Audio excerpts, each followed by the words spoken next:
I grew up in a family of 9 kids. I was the 8th one, yes, and my mother homeschooled us all. I'm number 6 of the deaf kids that are in my family. And so I have 5 deaf siblings, and each of us had a surgery for a cochlear implant. And so growing up, that was just kind of like our environment, even though we didn't do any sign language or anything like that. We just, commuted that way. And then right after college, I started working. My sister had just gotten married, and we all knew that my dad had anger issues and stuff like that. But there was an explosion we were expecting to happen between my brother and my dad had kicked my brother out of the house. And from that, all my siblings had gotten together and decided that we needed to be separated from my dad, because there were traits of like emotional abuse and physical abuse as well. And so all of us, including my mother, left the house, leaving my dad there. And we basically just went from family, friends. We just lived there, and we did that for about 3 years. I did, at least my sister and I did. My mom went back to my dad after about 14 months. And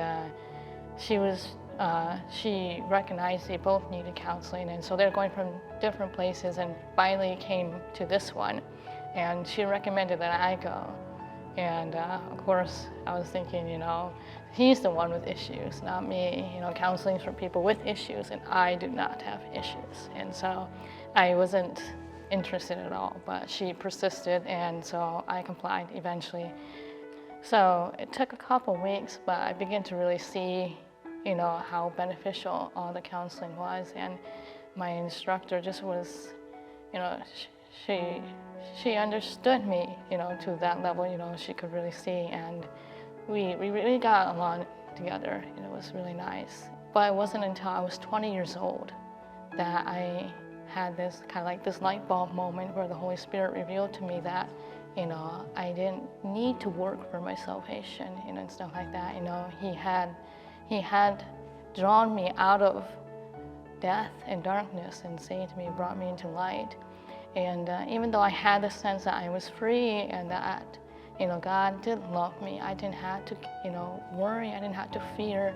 I wasn't sure exactly what to do or how I would use this knowledge. And so the Life Center just really helped bring all that together. And not only that, but just help give me a better understanding of what God's character is. And not only that, but allowing me to be able to have the freedom to love my dad, no matter the circumstances.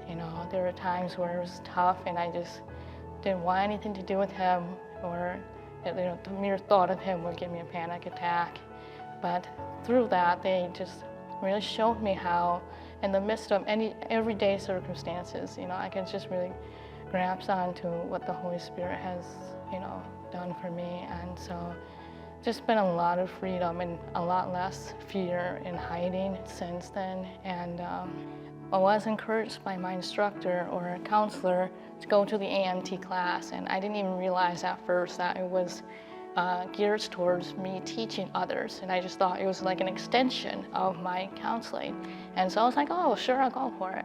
And about maybe a month or 2 in, I started to realize, oh, this is preparing me to teach other people. I'm like, oh, okay, not what I expected. I didn't think I could do that, but I already signed up for it. Too late now. So I went through the whole thing, and I decided I wanted to keep going because, as I was taking these classes, I was starting to see all these opportunities around me where I could be, helping others. I would see others in their own, confusion and fear, or, just seeing how they have a misconcept of who God is or who they are.